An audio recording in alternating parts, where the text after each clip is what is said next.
tonight. And it's great to have somebody that, you know, we trust to come in here and treat you so well. So thank you for that. We appreciate it. Tonight's, Sheriff Doolittle's been in office 3 months. Going on it. Just a little over 3 months. He's tackled a mountain, and he's making a lot of positive changes. I will say Wesley and I, we grew up together in Swindor and Cleveland, and we kind of ran the same roads. And you know, all the surveys that came out said that neither one of us would never be in law enforcement for sure. Buy some trees for that. Right. So, but no, all kidding aside, it's an honor for me to be able to work with him in the sheriff position. He's here tonight, and this is an olive branch for me to show that my commitment in working together. There's not a power struggle in law enforcement. Last night we was at an event. We all shared equal time at the event, and there was nobody standing up saying, "Hey, I'm better," or "I do it better." We're all equal because we're all our goal is to protect you, and whatever we have to do in this community to do that, we're going to do it. And working together is the first step. And it's been great. Some of his command staff's here tonight. A few weeks ago, his captain over East Montgomery County was in our office. And I can't tell you the last time a sheriff patrol captain was in our office. The chief deputy's been to our office, working, visiting with my chief deputy. So, something we're not used to, but we're happy to see it. And tonight we're going to do something a little special. Y'all want to go see the jail, the annex, the holding facility. So we've arranged, Sheriff Doolittle's got it to where we're going to go over there and do a little quick tour. After he's done with his presentation tonight, we'll go do a walkthrough, and you get to see the cells, you'll see the drunk tank. Everybody, it's always, you flush the toilet from the outside, and it always amuses everybody. But they'll take you over there and kind of show you the process. Just when I talk about working together, something as little as that, the little jail, it's not real big, it's not going to take long, and we're all going to be kind of crowded in there. Something as little as that jail saves thousands of dollars. Because it's an option. You don't have to have a jail in East Montgomery County. There's no requirement. But when it's here and he keeps it open, a deputy can transport a prisoner over there and be back on the street in minutes. Now then, the flip side of that, if it wasn't here, those deputies got to transport all the way to Conroe. How far is it? 30, 45 minutes traffic? And then the same coming back. So it saves a lot of time for these deputies when they can just drop them off right here. Puts a little more work on the sheriff because he's got to man it. He's got to send the van over here to transport. So, but that's the commitment that we have with working together, and it helps us. So, Sheriff, we appreciate it. I appreciate you being here tonight and bringing your staff. Yeah. We'll get to go see the jail, and then after that, Captain Ward's going to go over asset forfeiture. So, asset forfeiture is kind of controversial. Some people don't believe we should do it, but I believe if a habitual criminal is using his vehicle to habitually commit crimes, we're going to take that vehicle from him. We've done that a lot. We've taken we've taken a house before, and it's the tools that they use to commit crimes. So there is laws in place for us to be able to do that. And on the flip side of that, it's saved the taxpayers a lot of money. A lot of vehicles out here, a lot of equipment that we buy is paid for with, look at some of our vehicles. This says this vehicle purchased with drug dealer funds or something on it. So that helps us a lot. So anyway, I'm going to get in the back. Once again, Kendall, thank you so much for stepping up and guiding us through tonight. Sheriff, thank you. Thank you. I appreciate you. Yes, sir. Good evening. Hello. Good to be here tonight. That's familiar territory for me. I feel like I've been here within the last 24 hours. So, you were over last night, Commissioner Grace and Ben. So thank y'all for taking the time out of your days to come and see what we do in law enforcement, what we do that affects your greater community, and how law enforcement works within your community, and not just the constable's office, but the sheriff's office, and all agencies that work together in East Montgomery County to keep y'all safe. So real quick, before I kind of get started, I want to introduce my Chief Deputy, Jonathan Ziggs, and then my Captain Brian Holmes, who's over here. He's over at East Command. These guys came over with me from different agencies. They have a very diverse management team, and I've worked hard to bring professional people to the community that are willing to work to serve you. Not just occupy the spots, but do the job. And I have high expectations of all the members of my command staff and all those deputies that work with you in the streets and in your communities. So it's important to me that they honor or morals or ethics or work ethics and things like that, the vision that we bring to the agency. Now, I've known Rowdy for a very long time, at least 40 years, right? And it's a joy for me to be here in East Montgomery County. I'll tell you, growing up in Splendora, I don't think I ever saw myself as a sheriff here. I don't know if I ever imagined I would be a policeman. I graduated high school in Cleveland. I went to school in Splendora from the 3rd grade to the 10th grade.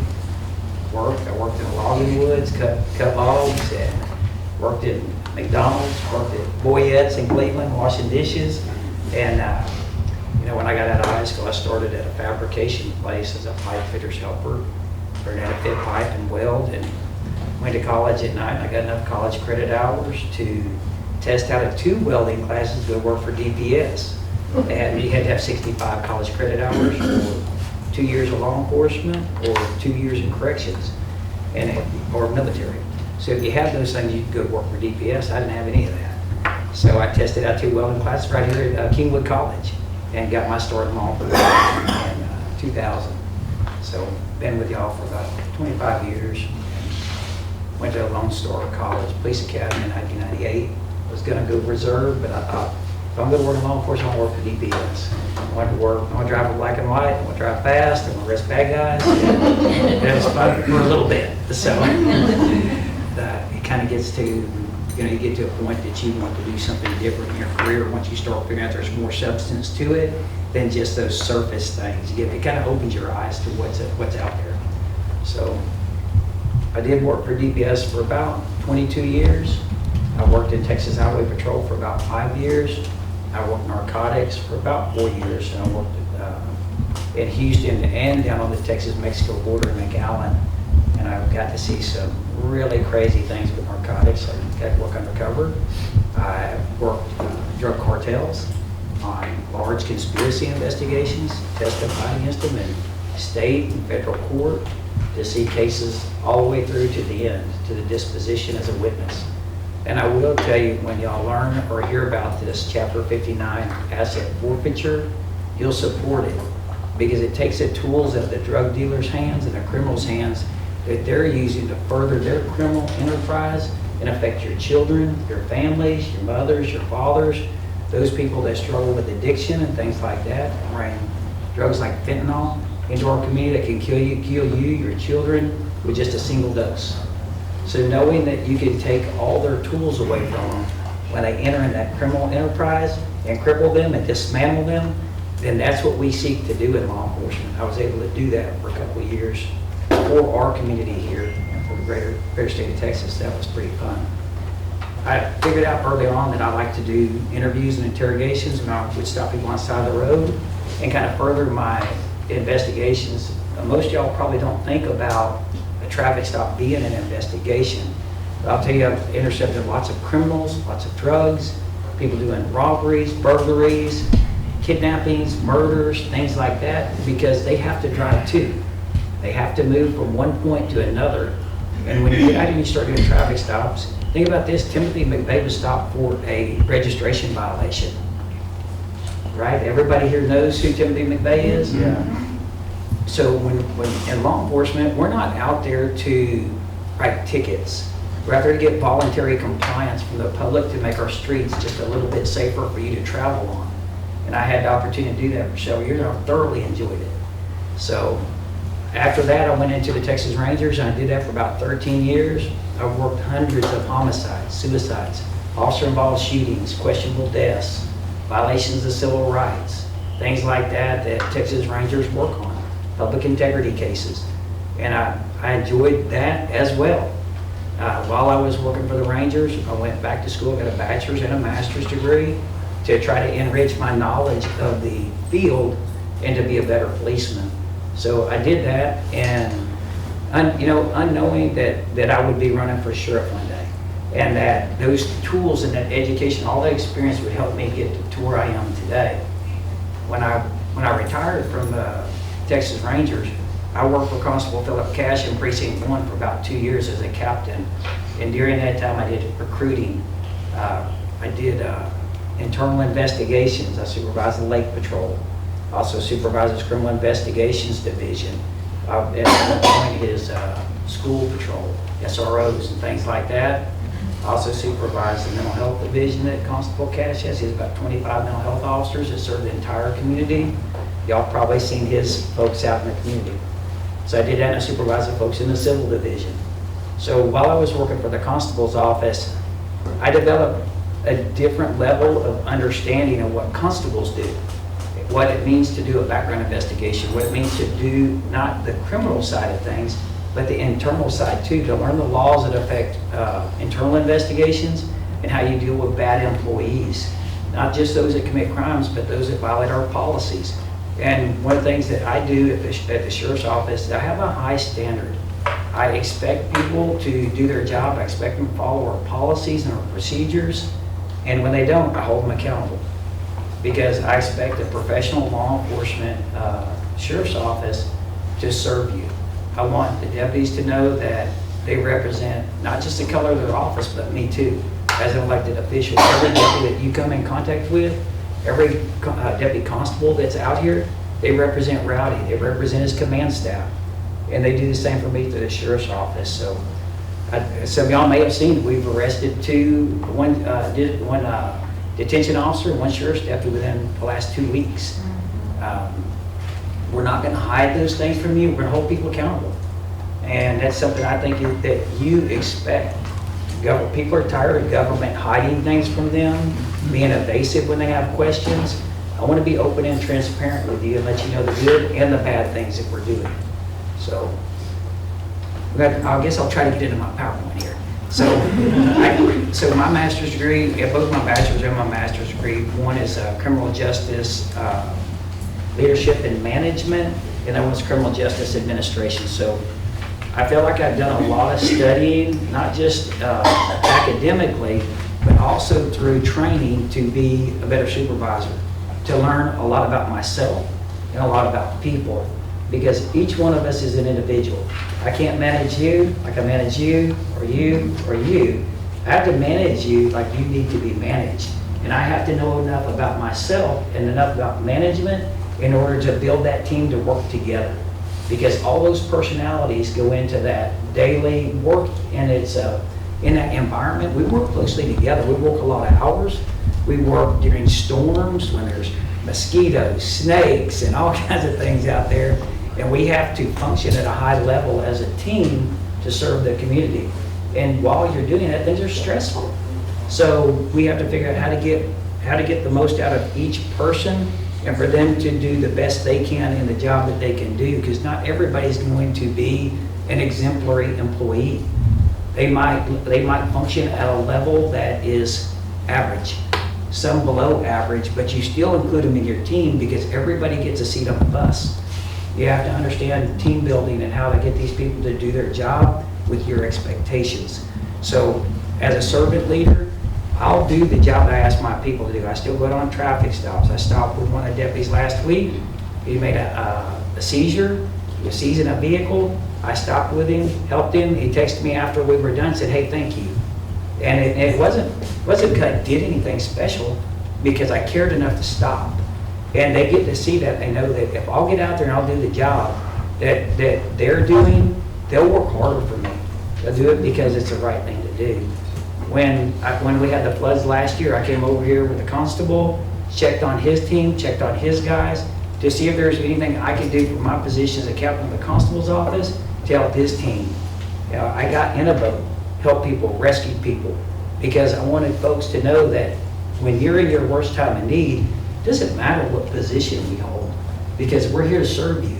If we have the influence to get more people to do it, like the constable has, and like I have from the sheriff's office, that's a very important component of your law enforcement. We have the ability to tell our guys, hey, I need you to go here. I need you to go here to our problem areas. To know that I grew up on Peach Creek, so I know it floods down there every year. You know, I know that people there are going to need help getting their animals, right? Moving their family, things like that. So it's a really cool thing for me to be able to have that influence and that relationship with the constable too, to know that no matter what's happening, we're functioning as a team.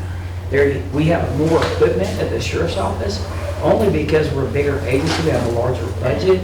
But those tools don't belong to me, they belong to the citizens of Montgomery County and are available to the constable's office. Talk about transparency. I'll tell you, I spent a lot of time with the chief and with my command staff looking at reducing wasteful spending, looking at ways that we can do better. One of the things that I looked at was the training. We were hiring outside instructors to do jobs that I had people within my agency that had the expertise to teach that they weren't. And we were paying instructors up to $20,000 to come teach us classes. I canceled them. I told those people within my agency, you will teach those classes. We're going to try to find ways to save money and appreciate what's given to us by the commissioners. So, because there's a lot of other things we need to do. We need new buildings. We need infrastructure. We need training, equipment that serves a purpose. So we evaluate a lot of those kind of things. Community engagement, I'm here tonight. You know, I think if any of y'all follow me on my Facebook page or the sheriff's Facebook page, you'll see that I'm in the community a lot. I grew up here, I know people here, so I spend a lot of time out in England in the community. Because I believe it's important as the head of the agency for me to come out to the areas that I wouldn't normally visit and find out what's happening where you live. You know, what's the most important thing to you? Because what's happening right here, what neighborhood do you live in, sir? We live in Wood Branch. Oh, here in Wood Branch. So what's affecting Wood Branch might not be affecting the Woodlands. It might not be affecting Willis or Montgomery or Rangerland even. You know, and so I have to learn from you what your most important need is. What is it that you believe that you need in your community? What's an example of something you might need? Well, let's see. From you, no, because I was just, the first thing that came to my mind was getting some potholes fixed. Because, you know, and I'll tell you what. And that was Matt Gray the other day. So. But I'll tell you something, Rowdy and myself both, we have great relationships with our commissioners. You know, every county has 4 commissioners and a county judge. So we work diligently with our commissioners court to get the funding that we need to serve you. So, you know, I would think that Rowdy works a lot with Matt, that they work together to find out, hey, where can we find money to fill those potholes? Because I'm hearing from people that are living in Wood Branch, they have a lot of problem with potholes over there. Do you know about that? And we work together to figure those things out. So if you stop with deputy, you tell him, they're going to tell their chain of command, and it's going to get back to that commissioner. Even if you don't intend it to, we work together to make sure we're paying attention to your needs. So when I came in, I changed the values. I believe every sheriff probably wants to have some sort of a identity in their agency. Like I said, I work for Texas Rangers. I still wear like a star badge today. And when the chief and I were talking about what are our values, you know, as an agency, where do we see ourselves? What should we think about? What should our people think about? He said, what about STAR?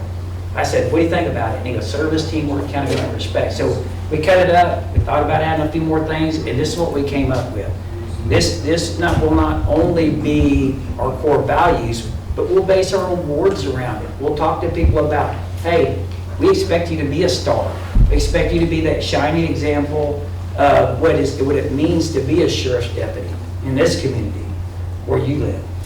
So I'll also tell you that we all know what the North Star is. They should be looking to their leadership team for direction. So we should all be a star, no matter what position we hold in our agency. So we'll keep on Scott. I'll try to move. I know I took a lot of time on other stuff. So we're the 10th largest county. It's about 750,000 people now. When I grew up here, we had about 150 to 180,000 people. And we have the 7th largest sheriff's office. Got about, there's more than, I think there's a slide on it. So we have 1,253 occupancy in our jail, and we just went to the jail commission to expand that by about 64 beds. Montgomery County has 1,077 miles, and I think I heard the commissioner say last night, it's about 333 in precinct 4. So that's a pretty good chunk of our county. 80% of the county is patrolled by the sheriff's office. We answer your calls for service. You have a burglary, a robbery, sexual assault, a murder, anything that happens in a community, we will respond. There are some areas, do any of y'all live in a neighborhood that has a contract with the constable's office or sheriff's office? What neighborhood are you in? Riverwalk. Riverwalk, and who do you have? It's the constable's office. Constable's office. So if they call 911, the chances are the constable's office are going to respond to that emergency. It cannot be their first contact after they call 911. I encourage our people that if you hear a call, go. Doesn't matter where it's at. If you're the closest police officer, go to the problem.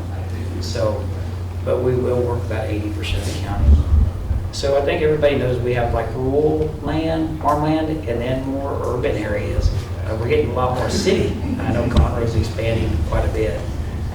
So specialized policing, there are some techniques and things that we have to do that are specialized, but I firmly believe the very first thing we can do for public safety is be involved in our community and talk to people, because in my experience, only 3 things solve crimes. It's information, instrumentation, and interrogation. With information being the single biggest thing that you'll ever find that'll help you solve a crime.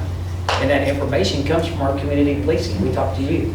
We find out what's normal in your neighborhood, who normally comes, who normally goes. What does it look like day to day when we're not there? So the more information I can learn, the better investigator I'm going to be. So our statistics, 1,059 employees, we have 585 commissioned police officers with over a $100 million budget. It's a big agency, and I'm proud to be here. So let's keep going, Scott. We'll move. I know you're running around time. But, so we had about 273,000 calls last year, which is a lot. 58,000 traffic stops. Then I hope that they'll double that this year.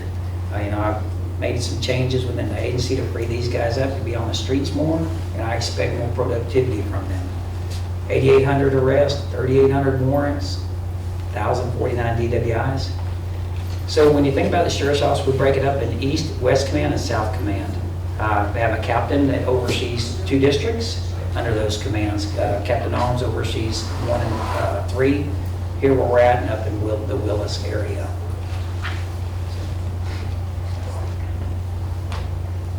So proactive policing, I think that police officers getting out in the streets, working, driving around, seeing violations, talking to their homeowners, talking to their HOAs, their property owners associations, things like that. You should be able to know who you're policing. Like, people want to be policed, what their norms are, right? So some neighborhoods, I hear that, if there's a 20-mile-an-hour speed limit, and their big gripe is, hey, people are speeding in our neighborhood. Other people, it might be burglaries, it might be drugs, it might be other things. I was talking to the chief this morning about some of this, and he was saying there's neighborhoods in Houston that are happy that we only had 15 robberies this month and two murders. We're doing pretty good. Here in Montgomery County, we might have 12 murders a year. It's a relatively safe community. Keep going, Scott.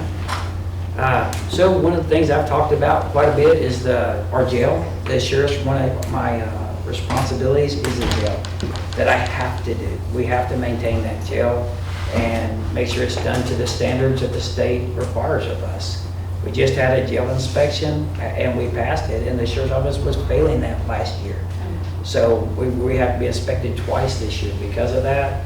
But one of the things that the jail inspector told me, he said it's the cleanest I've seen this jail in a very long time. So I'm very proud of the work that the jailers and detention officers do within that jail. I was in there for about an hour myself today, and I spend time in there talking to the detention officers, letting them know that they're a special part of our team. Even though they're not commissioned police officers, they play a vital role in the success of our agency. If we can't maintain the jail to put people in, it's going to cripple this county. It's going to make us less safe. So we spend a lot of time with those folks. We have increased our recruiting by about 66% since I came into office. We had about 200 applications in the first 2 months that I was in office, and our agency is nearly full. We have very few openings with 1,057 employees. I think we have about 15 openings. So that's pretty impressive, and it's not me. I'll tell you, it's the guys that work for us in our command staff. It's those people doing those background investigations. The chief over that division told our background investigators, you have 10 days from the time you touch a background to the time you finish it. And I want you to maintain the same quality. So getting out there, sitting down with those background investigators, spending time in the room with them, holding them accountable for their time, and making sure they're functioning is something that we spend a lot of time doing in our processes. The 911 dispatch, I talked about this a lot in my campaign. If y'all follow the politics, the sheriff's office missed about 155,000 911 calls from the prior 5 years that I ran for office, which was extremely concerning to me. There was over 32,000 missed the year before. So in 2023, they missed about 32, a little more than 32 to 33,000 911 calls. So that was extremely concerning to me. I talked about it a lot. Since taking office, we fully staffed the dispatch. I have 73 dispatchers. And because of the background investigation process that we instilled, we have a waiting list of people that want to be dispatchers at Montgomery County Sheriff's Office, which is important to me. If we can't answer your call, we can't help you. The constables included. If you have that contract and you have a contract deputy, if you call 911, the sheriff's office is going to answer that call. So it's very important to me that we don't miss any calls. We haven't missed any calls in the last 2 months. We had some that were abandoned where people hung up, or that they called from a device that we could not return the call back, maybe from a cell phone that didn't have a service, or from internet on a computer, that we can't call them back because we have no way to call that number back. I think it was about 250 calls, but we could not call back within the last month. So the technology that we've implemented in dispatch, so we changed the way that we do return calls with 911, so that if you call 911 and you hang up before we answer, that we instill an automatic callback system where you get a call back immediately. And if you still need law enforcement, you press 1, you get an operator. If you don't, you press 2 and opt out of it, but the call gets answered. So another thing that we did is, when you call 911 now, we ask you, do you need police, fire, or EMS? We did a few little software tweaks and things like that, where if you say you need fire or EMS, we're transferring that call about 50% faster than we were before. And if that second operator with fire or EMS finds that you need law enforcement back in the loop, they can transfer that call back to us and we can dispatch law enforcement. So we're working real hard to keep dispatchers doing the job that we expect them to do, and not spending a lot of time with calls that you don't need law enforcement for, so we move more efficient in our operations. The last thing we did is we changed the number to dispatch to 936-538-5900, where you're probably used to calling 936-760-5800. So we kept both those numbers. The 5800 will be a general line to sheriff's office now. And at this time, you can still get the dispatch by pressing 8, or you can hang up and you call the number directly to dispatch and it'll answer the phone. I did this in putting it in a call center, where I'll take light duty employees that are serving no other function and give them a job to do, and reassign people within my agency and train them to properly answer those calls and get them where they need to go. One thing I found is dispatchers were taking calls about accident reports or commissary or just general questions. So if you call our dispatch center and start asking questions about accident report or something now, you're going to be immediately transferred back to the call center to free them non-emergency dispatchers up to receive your calls and dispatch law enforcement services to your home, your business, or where your location is. These are number of calls, and you can see it's a lot. 55,000, 51,000, 734,000 calls to Montgomery County. That's a lot of phone calls.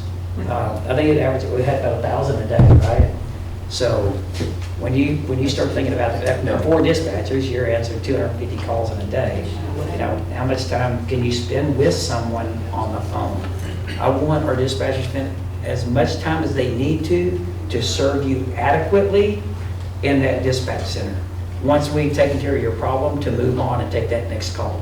And that way we'll be inefficient in our operations.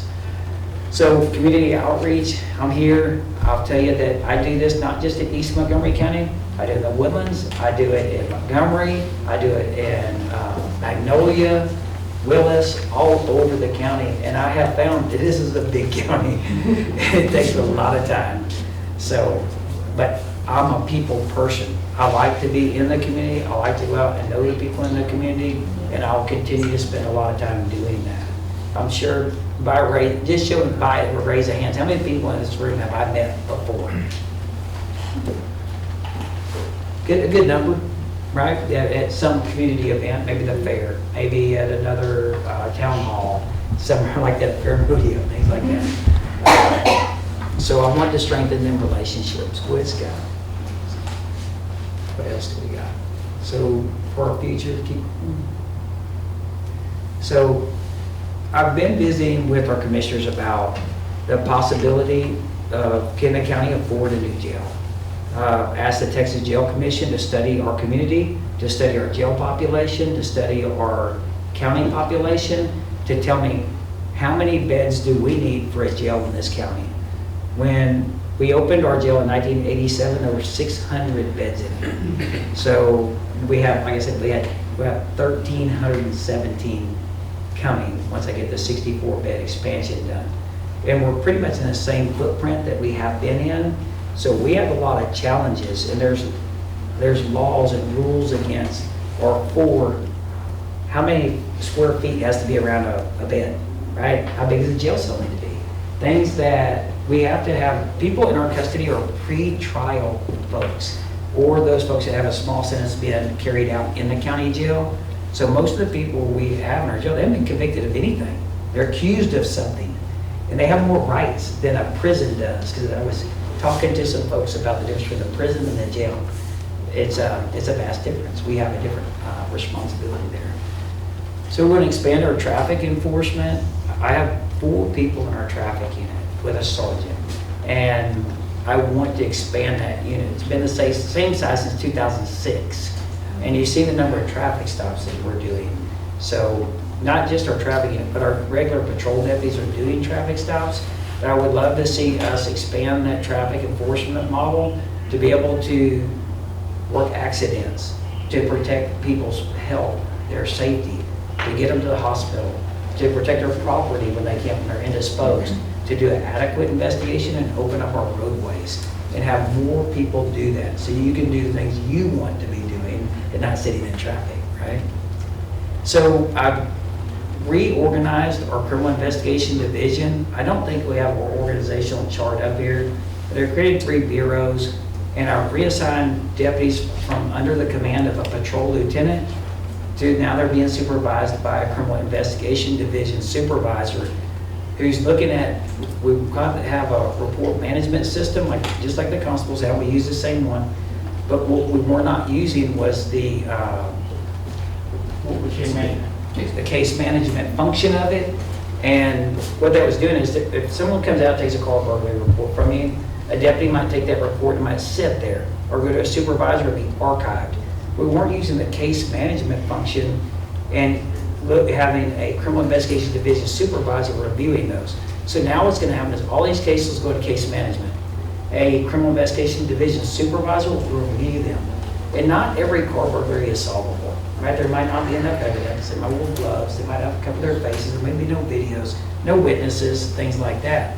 Well, when we start seeing patterns and trends of different types of crimes or methods of operation, that supervisor who's reviewing these reports, even when they're closing them out, should be looking for commonalities in these things, trying to determine, is there one person or one group of people committing these types of crimes? And if so, we need to assign those cases back to a single investigator or create an investigative group to handle something like a catalytic converter theft ring, a person that's doing serial sexual assaults, serial homicides, things like that that can affect our communities. So putting a trained eye on that, I think is going to be a better option for us. And as we go back and review that case management and how we're doing on solving our crimes, we'll be able to determine if we're using a valid process. So I think it's important to continue to do that. So I talked about the 911, the new dispatch number. So NENA is the National Emergency Number Association. They have two standards. You should answer 90% of your 911 calls within the first 15 seconds and 95% within the first 20 seconds. Those two standards have never been met by the Montgomery County Sheriff's Office until I took office in January. We've met both standards 2 months consecutively. Because of a few minor changes, we invested less than $7,000 in our call center and are going to utilize employees that are already on light duty to reduce the load of calls on those dispatchers, keep them answering your emergency and non-emergency calls, and have other people answering your questions about those things that are not dispatch related. So we have 0 openings, we're full. We created a fleet accident matrix, which means that if a deputy gets involved in an accident, which we have a lot of them, if you watch the news, our cars get hit, we hit people, we hit each other. Recently. So, it's something that we can tell these things, and Captain Holmes was instrumental in developing this process, but we put all the information to a matrix. You add it up, you get good credit behavior for not having accidents, and all those things will total up, they'll give you a number. And your punishment is derived from those actions. So you might lose your car for 45 days, get suspended, you might lose your job over an accident.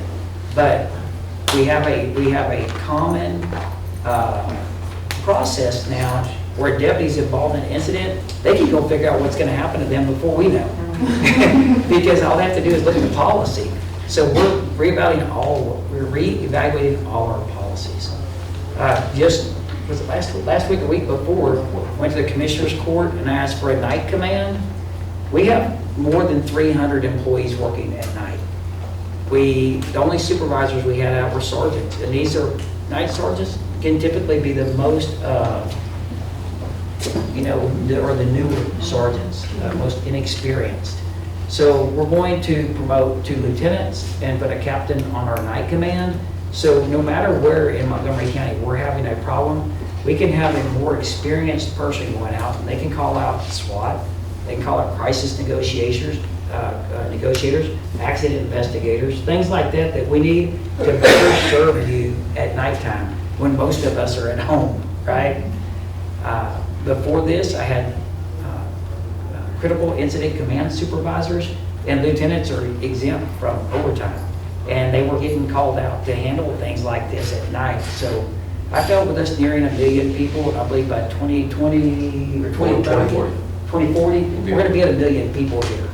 And with that coming, if we don't get ahead of that curve and start preparing ourselves for what's coming, we'll be behind that, and we won't be able to serve you properly or to handle those types of calls. So I'm proud to see that we could work directly with our commissioners and get that night command funded. It won't just help our agency, it'll help the constables when we work with them on things, to bring equipment, to bring personnel. Just recently, we had a small riot in Conroe. I was talking with the new chief there, and one of my little cousins, the highway patrolman over there, and he was calling me, telling me they were having a hard time. There's a couple hundred people causing a disturbance. I called Rowdy, I called Constable Cash, I called Constable Eason, and I called my command staff, and I said, hey, we need to send units to Conroe. So we sent about 30 units to Conroe, and we had that civil disturbance under control in it was less than an hour. So, working together, having those commanders out and stuff like that, who can bring them relationships together, serves us well. It's going to work well for us. I did Operation Safe Street Task Force to address street racing, parking lot takeovers, and street takeovers. We have a big truck show that comes to Conroe every year. And the 2 previous years, we had parking lot takeovers, people that were terrified by these trucks doing donuts and peeling out and, just disrupting the public and really crowding these parking lots, shopping centers, where you might be at buying groceries. We had one, they tried at the Academy this time, but we organized 23 agencies at Houston and Harris County and Conroe, and we had 23 law enforcement agencies, about 150 police officers out patrolling that night. We did over almost 600 traffic stops in 2 days and arrested 59 people, some for street racing and things like that. Seized 6 guns and arrested, I think, how many DWIs? Y'all remember the number of DWIs? I do know. It's quite a bit. It's on our social media. There's mostly DWIs and drugs and some racing. So the 287G program to address our immigration needs and to help the federal government address those things. We have the 287G program, which means when somebody comes into our jail, we interview them, and if they're illegal alien, a detainer's put on, and after they serve their time, their case is disposed of, they're deported. They go back to the country that they're from. We're also working with them now to establish a second part of the 287G program to train our DOs to be warrant removal officers, which means they'll be able to execute federal warrants inside of our jail. So we just sent them that. We haven't completed it yet, but we're hoping to establish one of the largest warrant removal officer programs in the country right here in Montgomery County. So we're doing lots of different things in our jail, and doing lots of different things in our commands and changing things to better serve this community. And I thank y'all for the opportunity to come to talk to y'all today, and I'd like to answer any questions that you might have either about my presentation or something that y'all have on your mind here. With our share. Where we at? I just Yes, want to say I've had the opportunity to go through your 911 dispatch, and it's awesome. And the woman that runs it, she's a keeper. She knows her job. Yes, she does. And she, you know, I'm not the expert on a lot of things, but I know how to ask questions, I know how to listen. And if you ask your people what's going on in their divisions, and you ask them what's going on in their neighborhoods, they'll tell you if you're willing to listen. And we listen to our dispatchers, we listen to our supervisors about what they see going on in their divisions, so we can take what they tell us and implement that change to help them better do their jobs. And I'm proud of the work that they're doing in dispatch. I know y'all have some questions. Don't be bashful.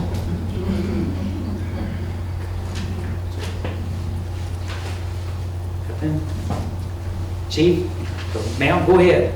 I'm listening. Oh, I just was curious what your biggest challenge that you personally felt in the last couple of months since you took office? Just learning the people, planning, getting my mind wrapped around how are we spending our money? How are we working through our processes? And just coming in, I'm doing a lot of listening and a lot of looking and talking to a lot of people about what they see is going on in our agency. Visiting with our constables, our police chiefs, and those people in my agency. And I think the biggest challenge is just kind of getting familiar with the things. I'm thankful that I was a ranger here under Sheriff Tommy Gage, and I had an office in the sheriff's office for 4 years. So I've been working here for the last 2 years with the constable's office, so I know our elected officials. I know our police chiefs. I know our business owners, things that are important for a sheriff to know. So I feel like that's been a good, or like a feather in my hat, is that I already have those contacts in the community, but just learning, just being new. You know, I would tell you, if you walk a path for the first time, you're more careful. The more you walk it, the more familiar you are with it, the easier it gets. And you'll be running through it before your time is done. And I hope that it'll be normalized, that I can perform in this job much easier at this time next year. So hopefully I can come back and talk to this group again. Yes, ma'am. Just when you were talking about restructuring and trying to save as much money, have you had any kickback from anyone with the changes that you've made? Yes. I mean, implementing change is hard. Yeah. People don't like the way it is, and they don't like change. So I try to get some buy-in from them, ask them what they think needs to be done, and to have real honest conversations with people about staffing levels in certain divisions, whether certain disciplines are necessary or needed. You know, do we have enough people patrolling, you know, because it's easy to get a bunch of specialized divisions and not focus on some of your main jobs. We need to have our jail staffed properly. That's one of my constitutional obligations, to protect the courthouse. It's something else that we have to do. So making sure that those things are taken care of are important to me, but more, I guess, personally than anything, I want to make sure we're answering your calls and that we have enough deputies on the street to serve your needs, to do staffing analysis and make sure some deputies are not answering more calls and just being perpetually worked into the ground without help. Because you can ruin employees by not paying attention to what's happening. It's easy to put them out there and let them work and turn your head in another direction. I think we need to pay attention to what our staffing levels on to make sure that we're not overloading certain areas or individuals, because they'll start falling behind. They'll start, you know, becoming disgruntled. They'll leave, or they won't serve you properly when they come to your homes or to your businesses. So it's a lot to pay attention to with 1,053 employees spread across 1,077 miles. It's important to have a good staff, to have good leaders there that are going into those parts of the community. Like Captain Owens has spent a considerable amount of time here in East Montgomery County, but he also has Willis. But we have a lot of crime and a lot of population here in East Montgomery County. Just because the population, I want to say there's about 180,000 people in the greater East Montgomery County area, which is bigger than the Woodlands. So when you think about the number of people we have living here and how easy it is to come up here from Harris County, I heard that we had a rash of burglaries down at 99 and 59 the last couple of weeks.